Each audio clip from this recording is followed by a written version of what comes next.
Sik, ngene bae. Kok iso? Lho. Iki kanca-kancane sing mudhun sapa?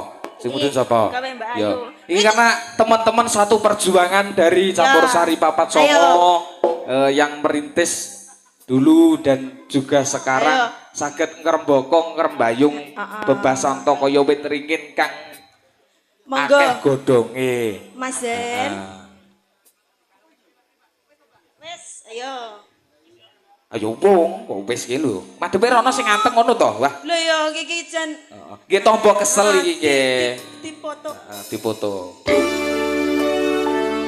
Monggo Mas Reda, Mas Dadang dan kawan-kawan Sikal Bagus, Mas Tekong. Teman-teman dari Papat Songo. Monggo berdiri yo. Menyerahkan sesuatu kepada Mas Bocil. Ayo dah, kok yo. Ayo.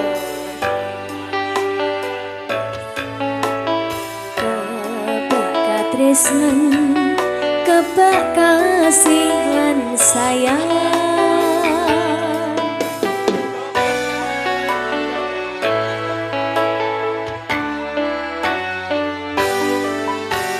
Salah satu dari teman-teman untuk panjenengan Mas Bocil, Tondo Trisno Koco Saperjuangan.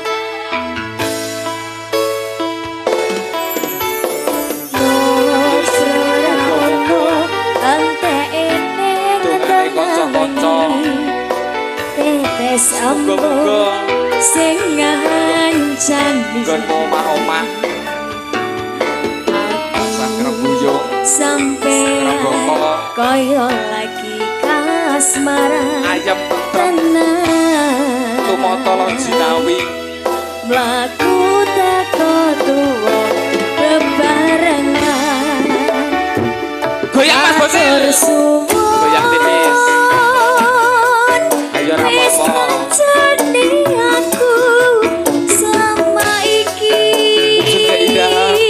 kebersamaan teman-teman bareng Campur Sari Papat Songo wong liya sing rasane hubungan iki berlanjut rada maju disuteke nape tak mlaku asik ning jebatan tertenang selamat datang Mas Oki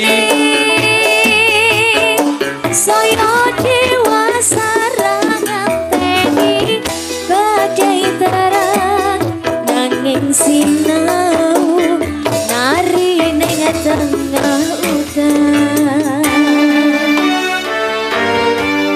Selamat ya untuk Mas Bocil dan istri, semoga langgeng dunia akhirat. amin.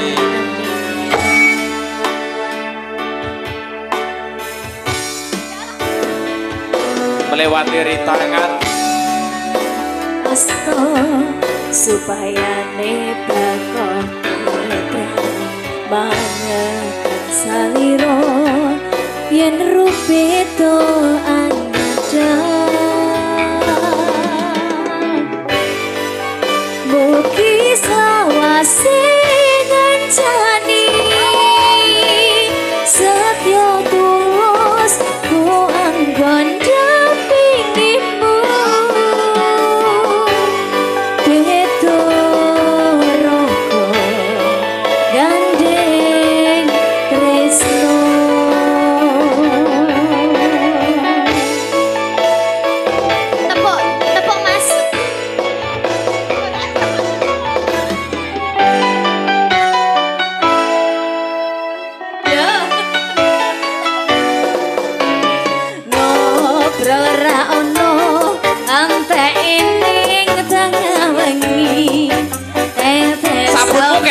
babah lapis esok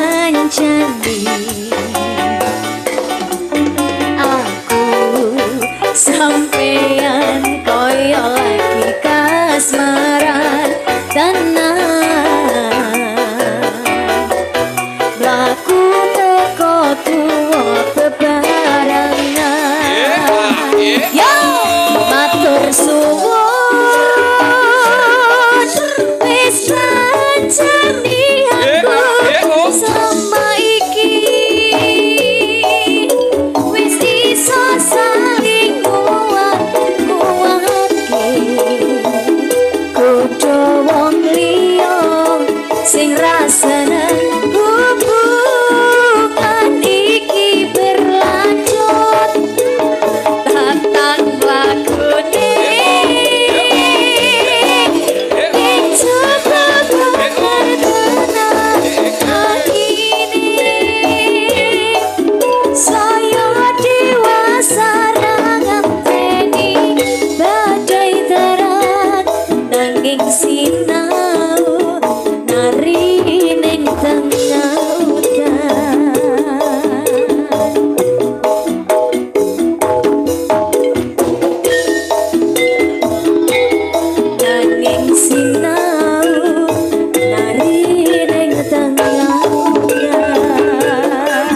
Terima kasih.